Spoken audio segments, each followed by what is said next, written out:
Here we are. We are live, my friends. I think we have officially done it and finally been able to achieve going live in the basement. Here we are. What's up, Boomer? How are you? Good to see you guys. Let's see if we can't make some things happen. I have a whole bunch to talk about. First and foremost, of course, is how difficult it was logistically to get all this stuff figured out. It was actually pretty technically hard. I found it to be very taxing, honestly, trying to get it all figured out. And now, like when I set myself, have it like a 2:30 timeline, it's like, dang it, what am I doing? This is tough, man. This is tough. Okay, cool. So here's the thing.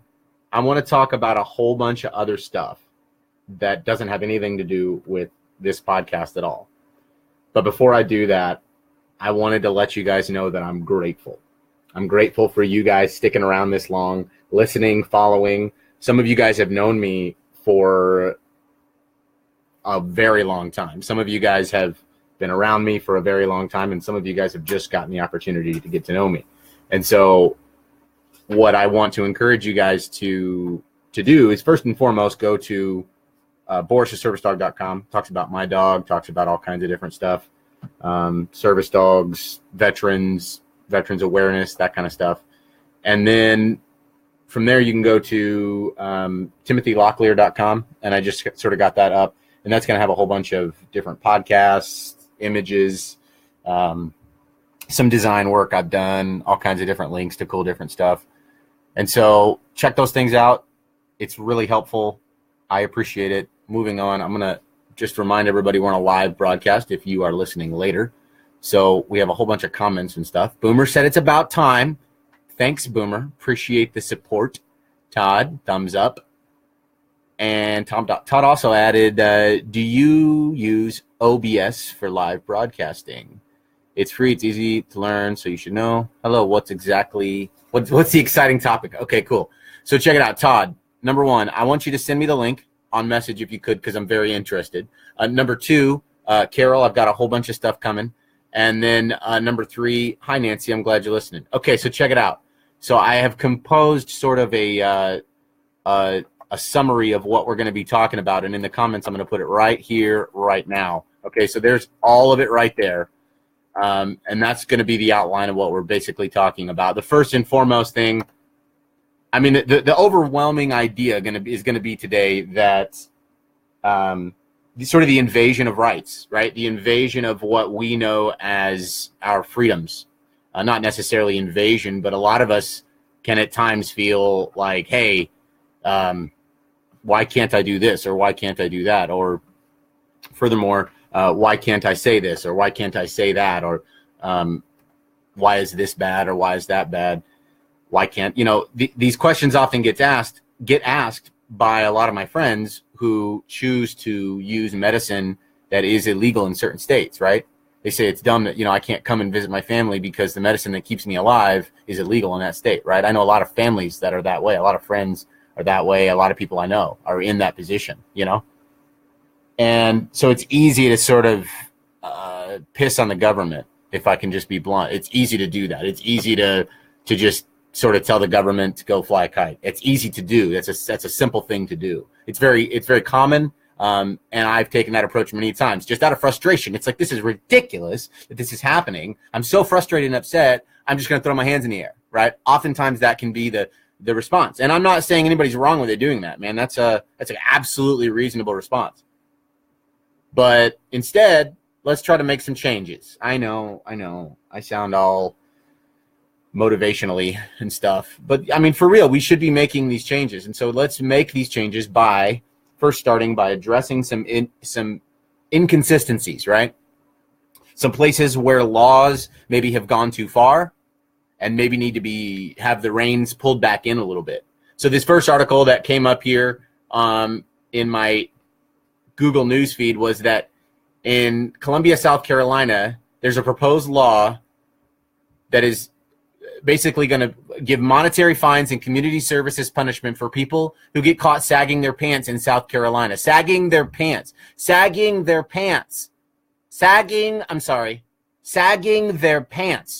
Violations will be a non-criminal offense, the proposal says, but violators will be subject to fines. listen, friends, the government is now willing, at least in South Carolina, to tell people you can only wear pants this way. You can't wear them that way.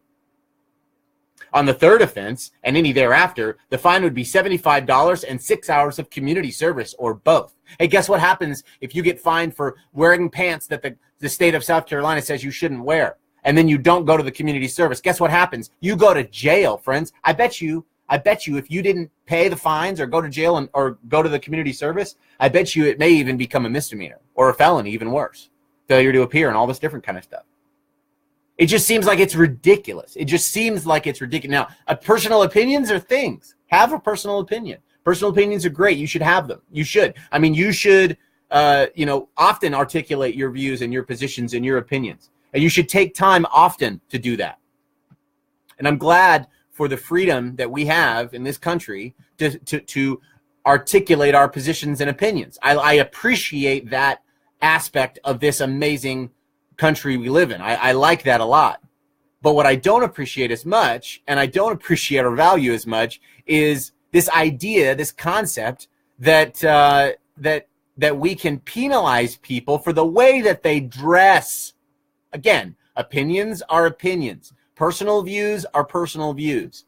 But when we see legislation or when we see the law literally taking steps to infringe upon someone's ability to wear clothes the way they want, I think that's insane. I think that's nuts. I think that's crazy town, man. Right? That's got to be loco.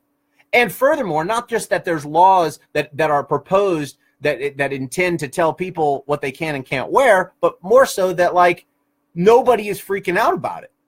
I mean, like, again, I have a personal opinion, and that opinion is I don't want to look at your butt. That's just my opinion. That's just my opinion. But I've never had somebody, not once, come up to me and say, Tim, what's your opinion or position on sagging pants? I mean, maybe my friends have said something jovially when they saw someone sagging their pants, and then we chuckled to each other. That was it. That was the extent of it.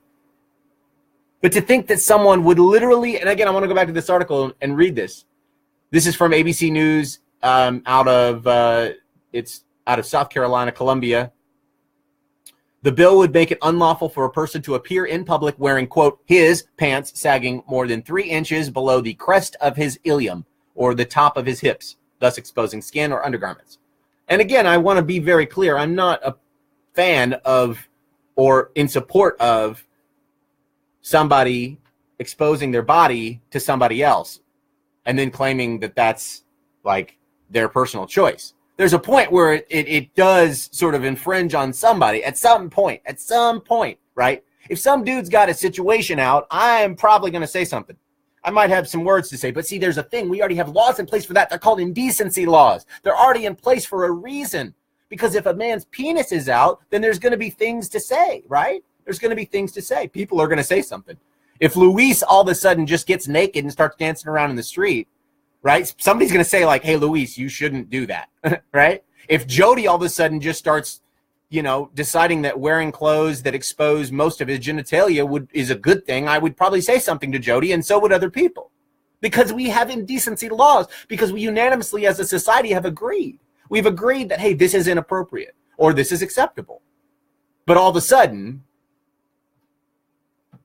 we've now decided that opinions are identical to law.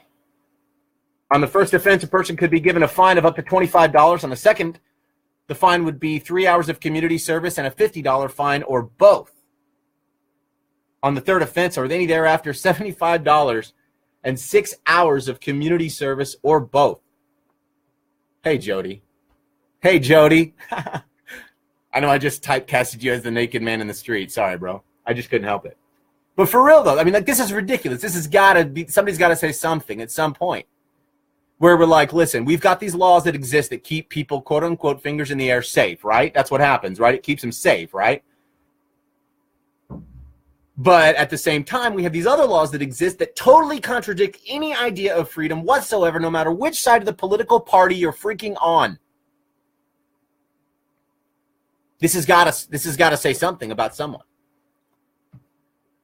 This guy, Representative, again, you should go to the article. It's in the description there. Or in the comments there. I just put it there. Wendell Gillard. He co-sponsored this House bill. Gillard stressed getting involved with the HB 4957 because he wants to set it as an example. Quote, "We have to lead by example," Gillard says. "It's necessary because it's not getting any better." Gillard says he first sponsored an ordinance while in city council to get young men to wear their pants properly. And that's a quote 10 years ago. He said people thought he was crazy to do such a thing. According to Gillard, the situation is getting worse than it was in 10 years. The pants now are being worn below the knees, said the former Charleston city councilman. Another reason Gillard says he co-sponsors of the bill is because he wants men to be treated the same as women. If a female was to, this is a quote from him, if a female was to go around in the same fashion, pants down by their ankles or below their waist, we would see that it is an indecent exposure, Gillard says. That's stupid. That's a stupid sentence. That sentence that Gillard just said there, the former Charleston city councilman, city guy, that's my opinion, that what he said is idiotic. Because, first of all, I've seen dudes, bros, homies, whatever you call them, I've seen them with their pants down low, sagging, and I don't often see any genitalia. I might see a butt crack, but I don't understand why there isn't a similar law in place for bikinis at pools. If we're talking about indecent exposure and that there's just too much being shown, I just feel like there's got to be some kind of consistency. And that laws like this seem to suggest that you have to have all or nothing. You can't just pick out certain groups or certain problems that you see that you ignore others but are absolutely identical.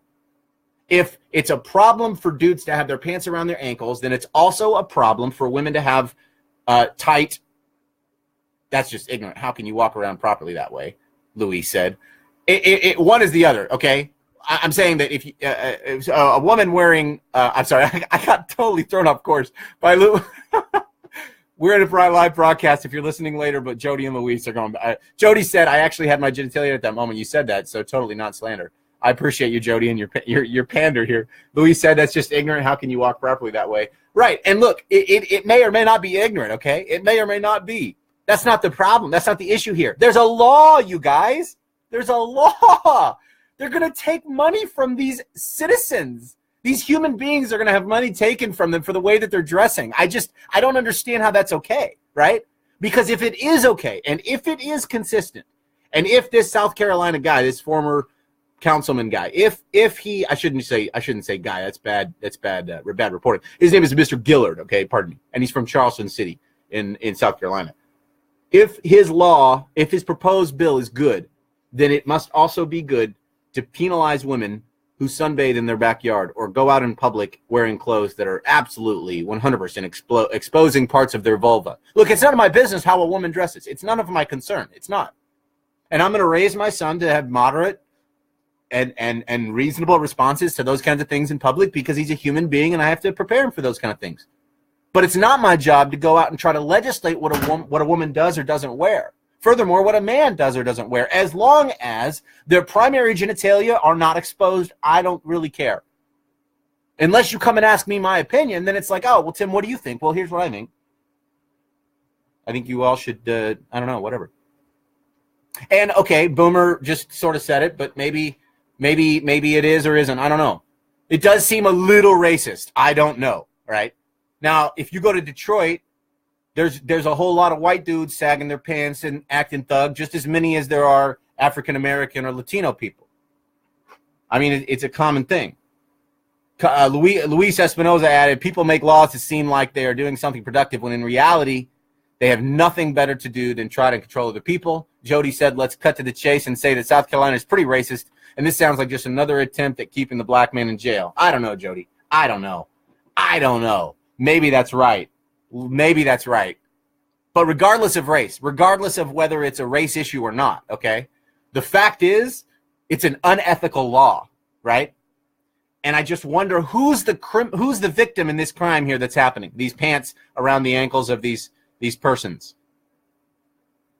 Gillard said here that he has seen all this is a quote, this guy, he doesn't stop. He says, all creeds and races with sagging pants and believes that what impacts one race impacts us all.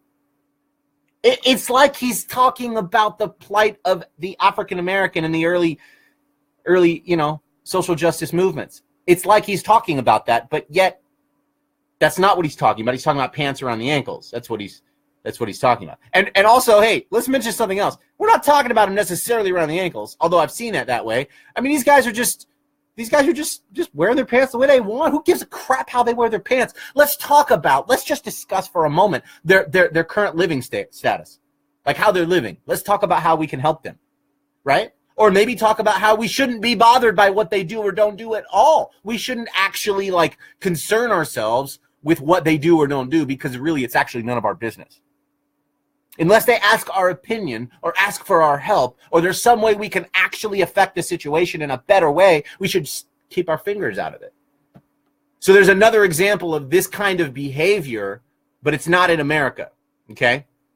You guys are going to get upset at me. Hopefully not, though. I'm going to put in here this article, but I put the link in the long description here, but there's the link to the article I'm going to talk about right now. Okay, so first we were talking about how the South Carolina government and this particular gentleman here, Mr. Gillard, is fining people and attempting to use legislation to put forward his agenda, right? Boomer said that this may be a ploy to keep people's minds off the real issues. Passing a law of this kind would open a huge can of worms. Next thing, we won't be able to wear ball caps at stores and whatnot. Okay, I agree, Boomer.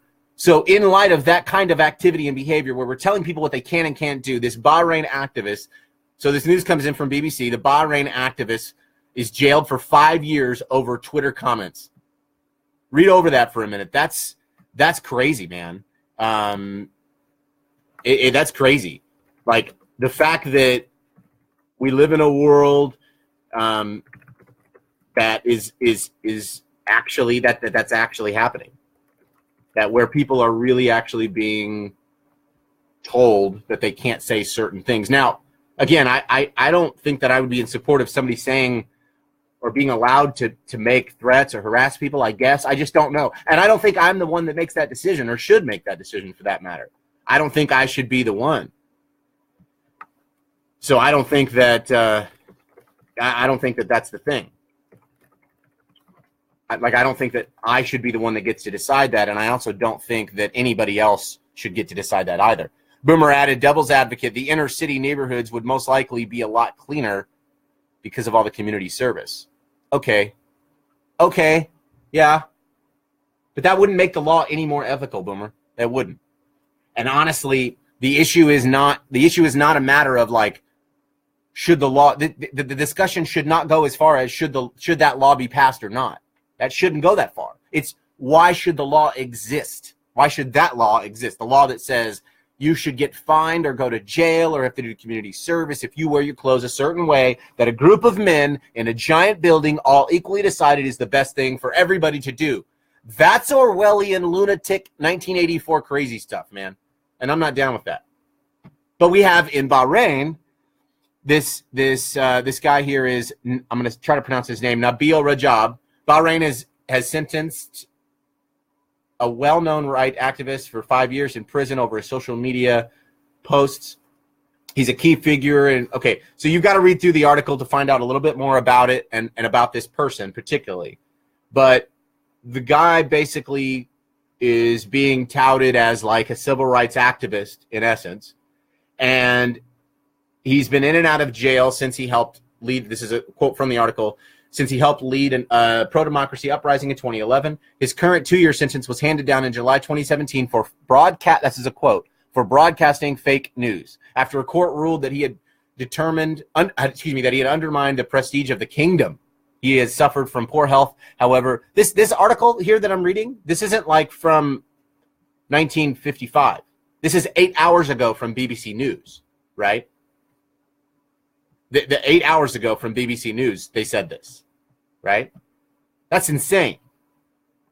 I mean, I know that there are communist governments across the world, and there are bad leaders all over, and there's all kinds of terrible things going on, and I know that. I get that. But what I'm saying is that we live in a world where Americans think that they're freer or better because they have these laws in place. But yet when you compare the stark contrast between what former Councilman Gillard suggested to do in South Carolina and what this Bahrain activist did on Twitter, the laws that imprisoned this individual and the laws that would attempt to fine or penalize these other individuals in South Carolina, these two things are equally foolish for, I believe, very similar reasons. Very similar reasons. They're both a necessary infringement on the inalienable rights of a human being.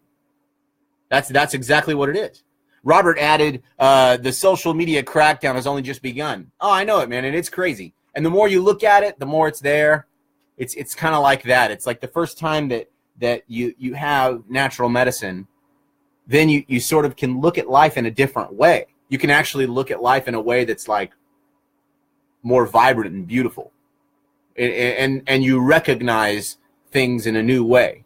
Well, similarly, when you are on social media and you're just pounding away, doing the normal stuff, sharing what everybody else shares, liking what everybody else likes, doing the normal stuff, before you know it, you've had cultivation happening around you where people, where some things have been removed or blocked, or your news feed has changed and all these things. I've heard people complain about it all the time. How come I'm not seeing this anymore or that? It's just all changes in algorithms and experiments.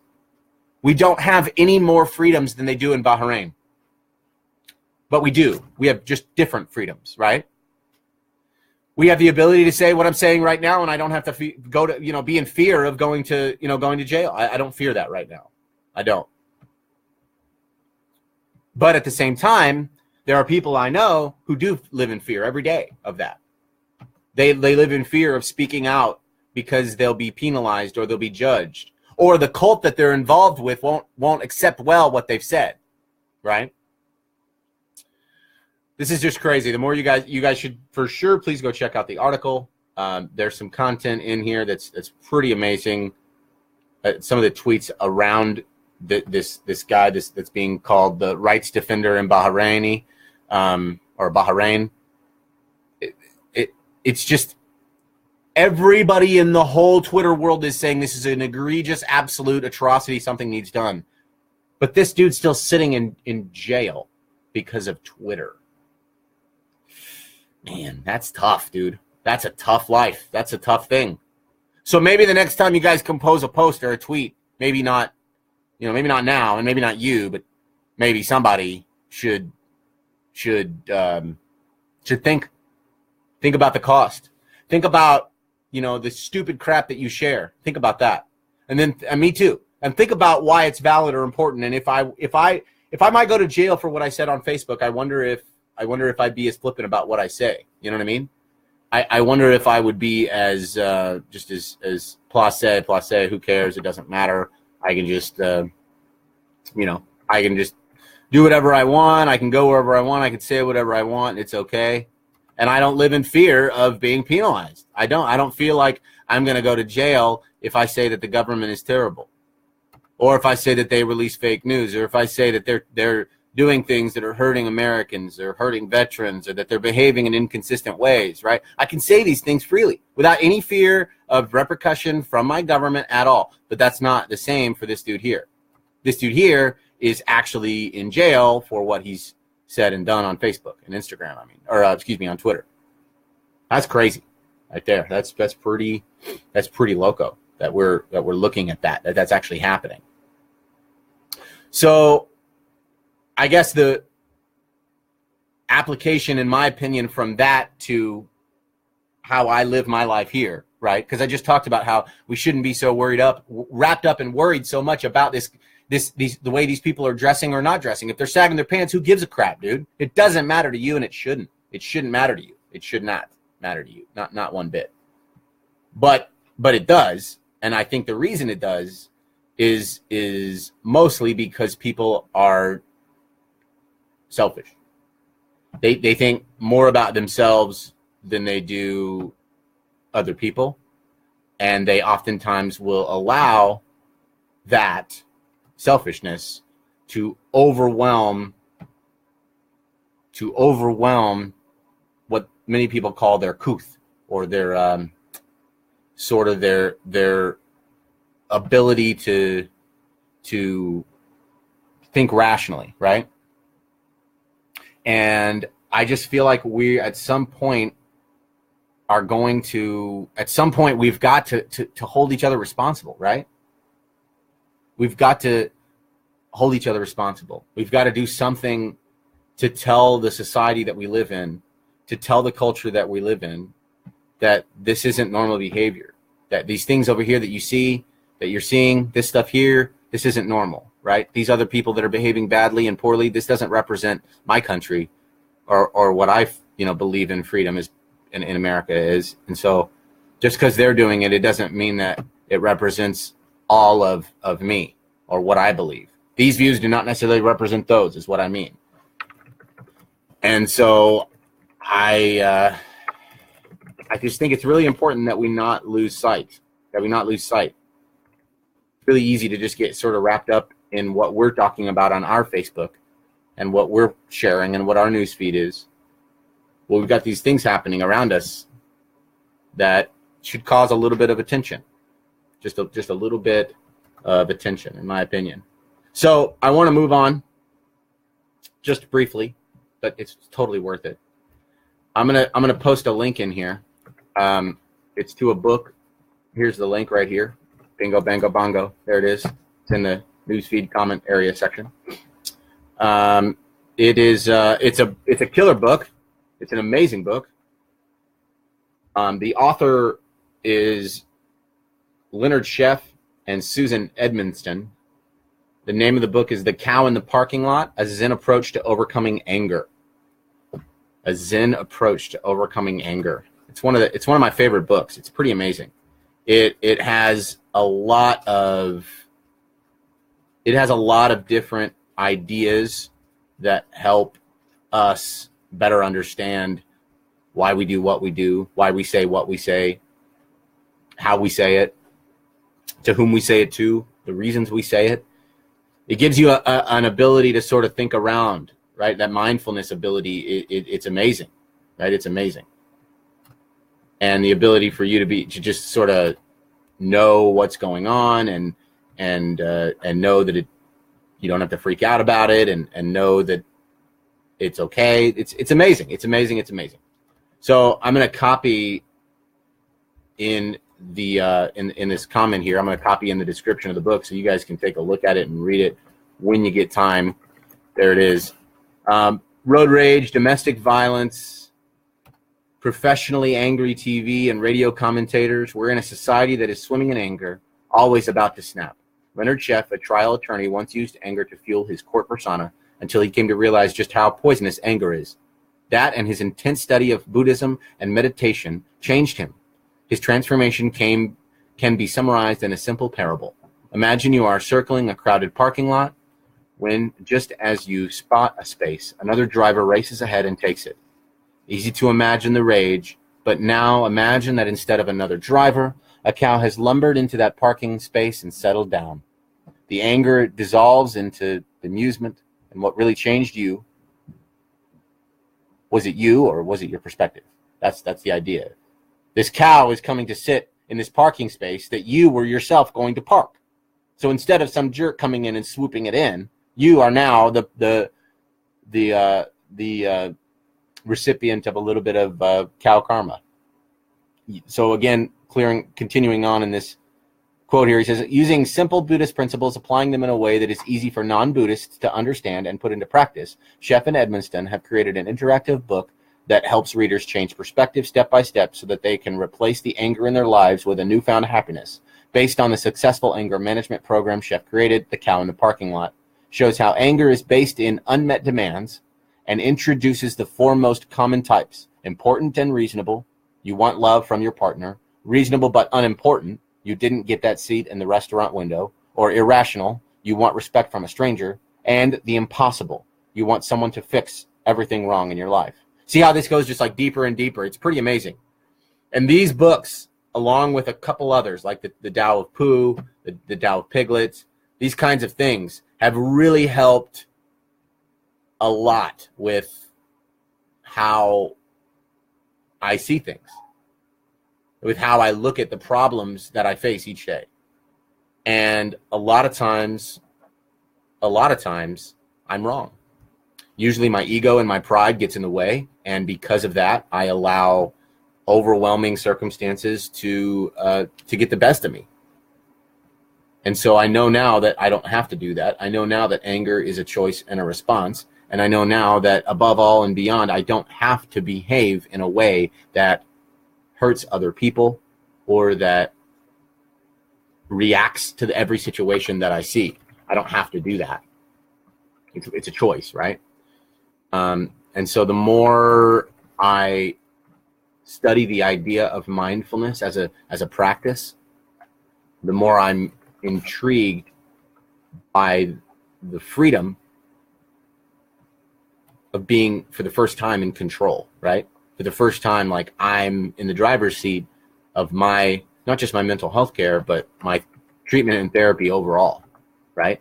Like, I'm for the first time in a place where I'm not being controlled by my symptoms. Now, that to be clear, is not always the case.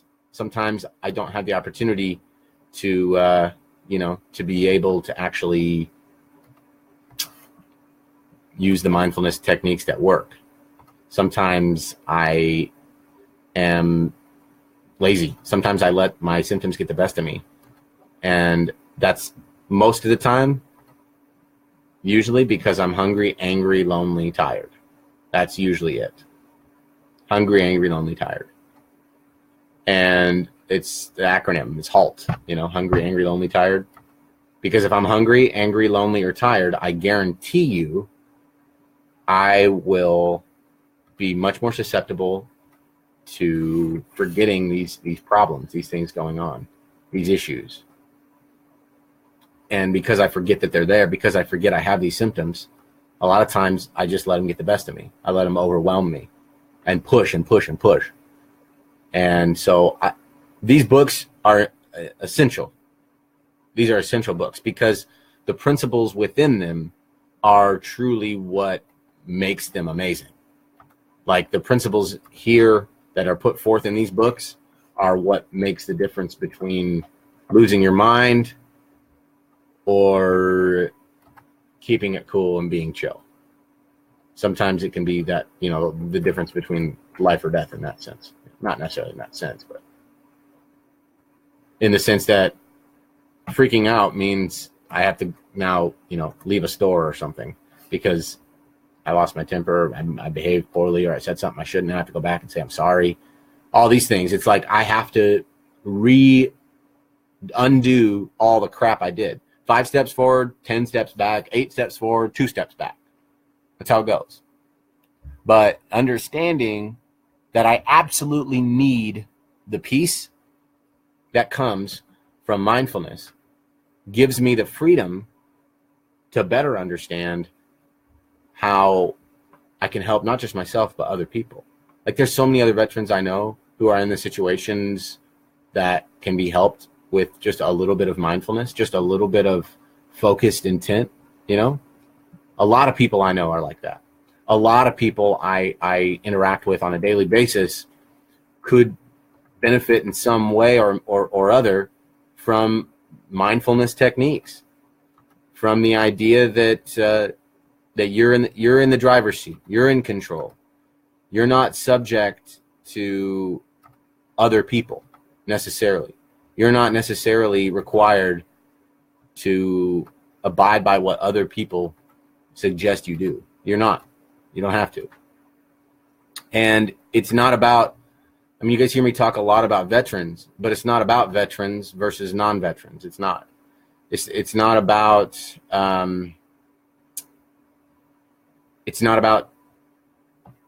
doing the things that everybody says is the right thing to do. Because if I did all the things that everybody said was the right thing to do, I would still be taking the pills that I was taking that were killing me. I'd still be fat as a boat, a big boat, not a small boat, like a large boat, And I would probably still be very ill. And I think that a large amount of my therapy and treatment that I've been getting would not have happened because I would have been way too egotistical and not well. Like, I wouldn't be well enough to actually manage what I've managed thus far. I I don't think that I would be able to. I don't. So it's not about like, because I identify personally as someone who believes in Jesus. I'm a Christian, right? But how that applies, how that works out is different. But this Buddhist idea, this Buddhist concept is definitely a challenge to that idea. But the principles are what I was interested in. I got so much from them. I got so much from the ideas that I don't have to be angry any longer.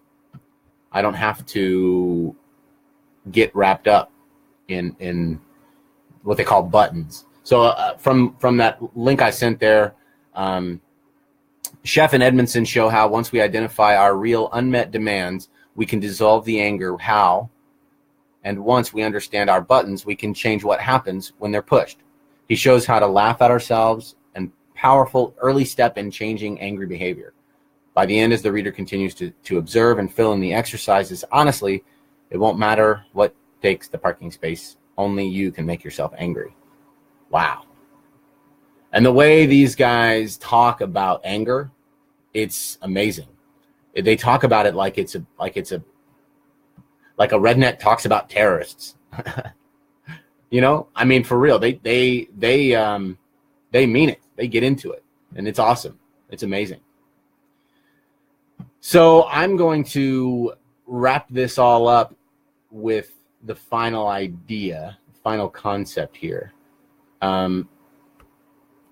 We are working at creating, and I know you guys have noticed, so I'm going to go back here, and I'm going to unpin that comment, and I'm going to put my URL in here. Just 1 second. There it goes. Bingo, bango, bongo. It's in. It's there. So that URL is where all my podcasts are going to be going. It's where all the content that I've been creating. When you guys see these graphics and memes, I'm making most of this stuff here. So if you guys like it or hate it, let me know. If there's something that I could make for you guys, please let me know. We're in the process. It's in its infant stages of creating a benevolence fund for veterans locally to gain access to safe supplements that aren't prescriptions, and gas money to get to therapy and treatments and all that kind of stuff. So we want to keep helping veterans, and we're going to be introducing a way for folks. I think we're going to be looking at Patreon, but I think we're looking at some folks being able to, give monthly amounts and have access to some of these better produced podcasts that we have, and content and videos, and we have some partners that I think would be willing to give us some materials that we could give away as a means of saying thank you for supporting the veterans in Omaha. As many of you know, I'm a graphic designer, and I'm the sort of the communications director for Veterans for Natural Rights, based out of Divide, Colorado, which is a nonprofit organization that's aiming to help veterans gain safe access to legal medicine, to encourage positive legislation with veterans in mind, and to inform and educate not just veterans, but the country that veterans matter, that vets do matter, whether it's service dogs, natural medicine, homeopathic care, managing the VA system, legislation, appealing for more natural right legislation, that kind of stuff. Those are all things that we would be interested in doing. And that's something we're also doing here in Omaha. My buddy Nick Evans, I'll mention him right here. I know he's at work. Sorry you are at work, bro. Okay, cool. There we go. I mentioned Nick Evans there in the comments. But he's one of the ones that's doing a lot of work here in Omaha. I'm obviously helping him, and we're working together to do that. But, when my family and I eventually get on the road and get to RVing like we want to, we know that there will need to be people here on the ground doing the work that we've been doing to help veterans, to help families, to help educate. There's an entire service dog community in this area. There's an entire veteran community in this area, and a lot of folks do a lot of things to help a lot of veterans. But we want to keep that work up.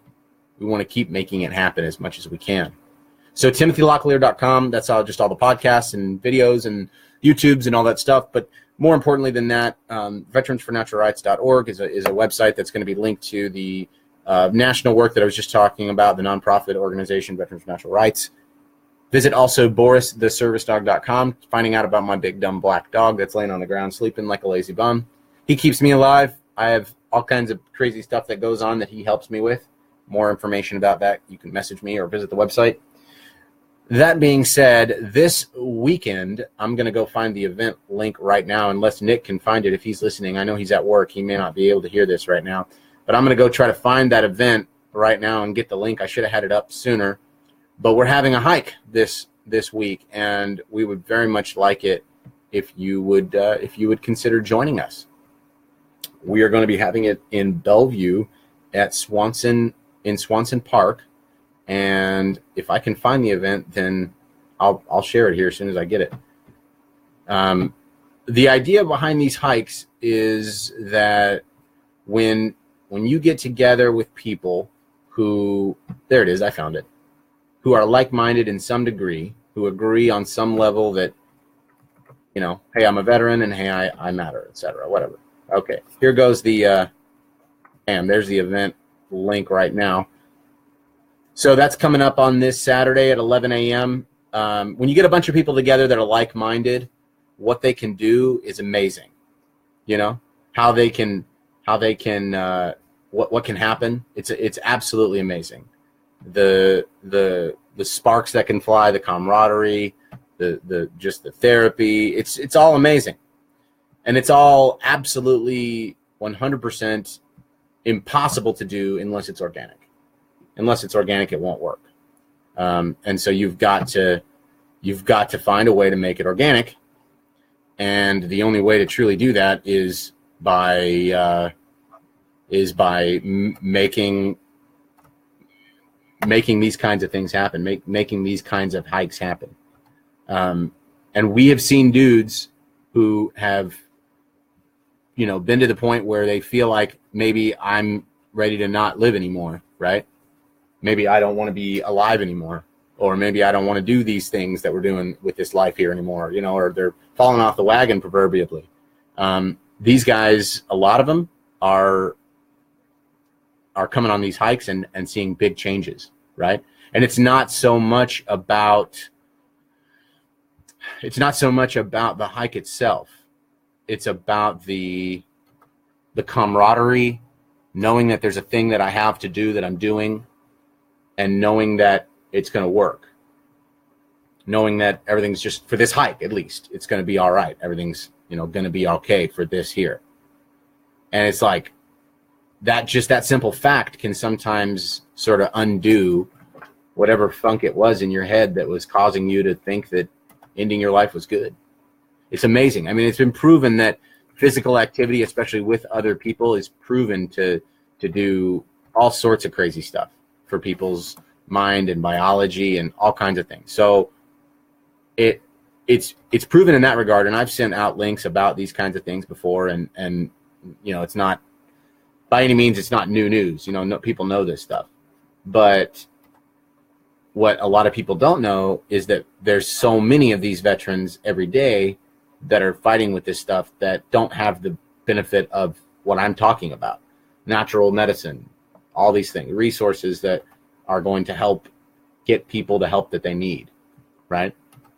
It's going to help save people's lives so that they're not stuck trying to figure out how to do life alone. Because that's, unfortunately, a lot of times what they're left with is just doing life alone. So we want to stop that. We want to keep that from happening. And I think the best way we can do that is some of these hikes. So if you are available and free, please join us. I would appreciate it. This has been a live broadcast. Please visit all the websites that I've brought to you, that I've sent to you. Please come on Saturday. It's an awesome hike. It's going to be freezing cold and amazing. Listen, don't pass laws that tell people they can't wear their clothes a certain way unless it's showing their genitalia. And don't put people in jail for posting stuff on Twitter. Also, don't freak out. Just remember that mindfulness is essential. It is an essential thing. You need it in life. It'll change your life the more you adopt it. The principles in that book, The Cow in the Parking Lot, have helped my family and I, helped my wife and I, and helped an innumerable amount of my friends. I appreciate all of you guys for tuning in. Last but not least, I'm going to share a link to the YouTube channel, which a lot of you guys have been following. And if you go to timothylocklear.com, you can click on the podcast button, and the podcast button will take you straight to the YouTube channel of yours truly, which contains most of the backlogged podcasts and other content that we've created.